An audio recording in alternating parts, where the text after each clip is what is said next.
Michael Underhill is the Chief Executive of Energy Efficiency and Conservation Authority. He's next.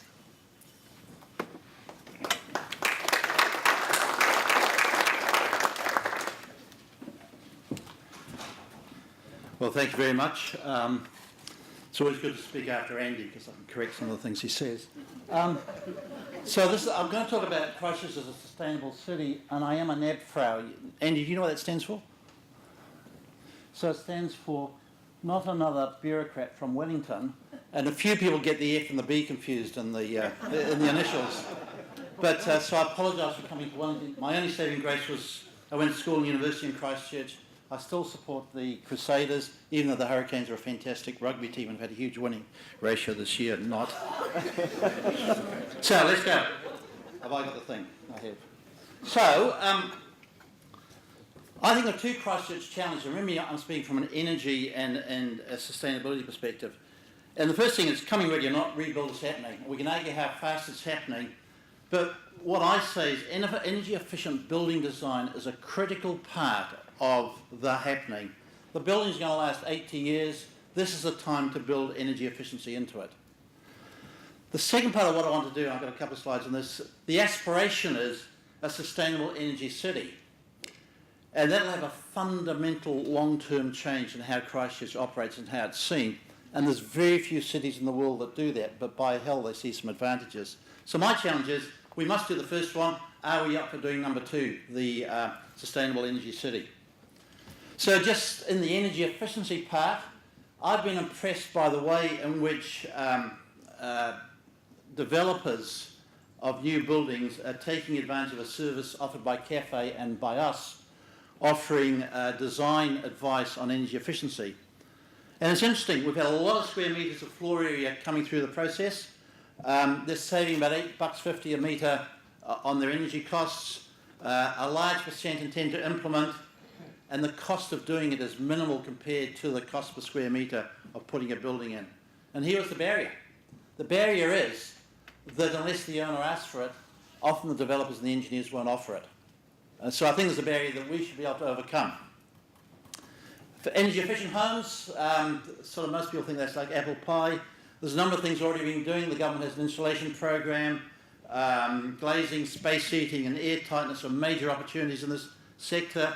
There's a mass market Build Back Smarter program trying to be developed. It'll only happen in Christchurch if many agencies get behind this, and there's some real opportunity for the 9,000 or 10,000 homes that need that.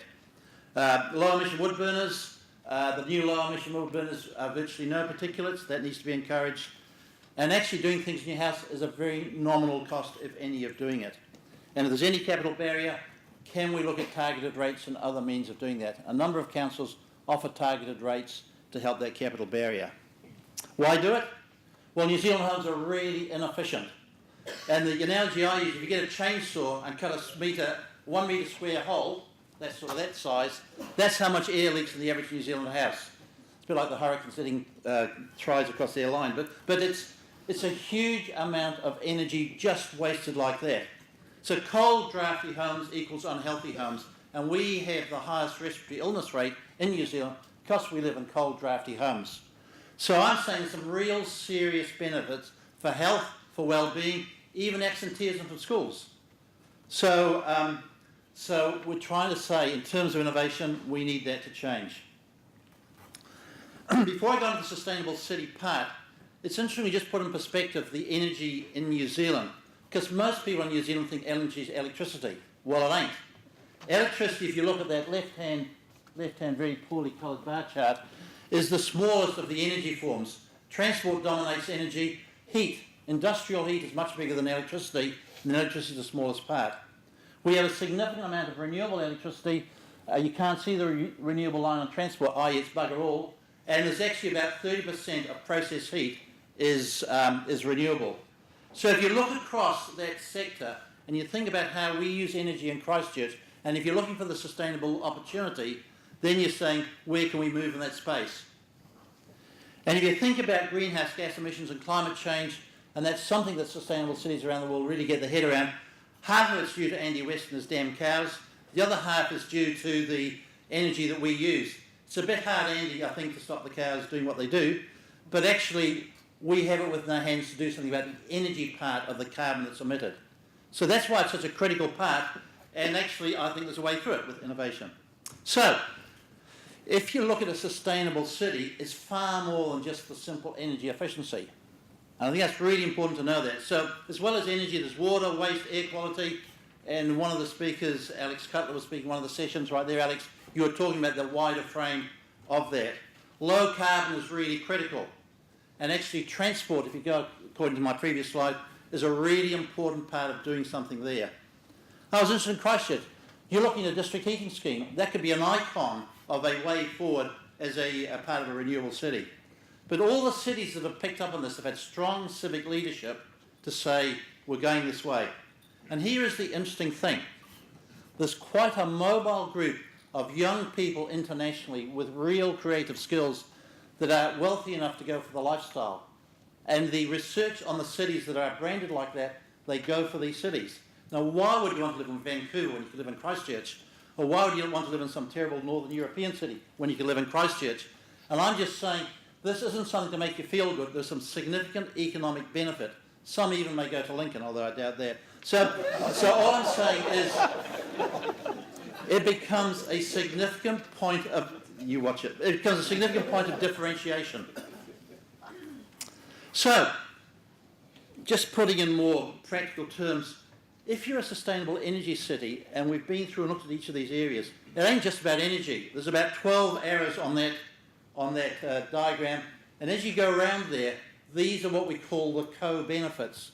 So what percentage of our overseas exports, Andy, are food-related, land-related? 70%. A lot of that has processing in that, a lot of that needs energy in that, a lot of that needs transport in there.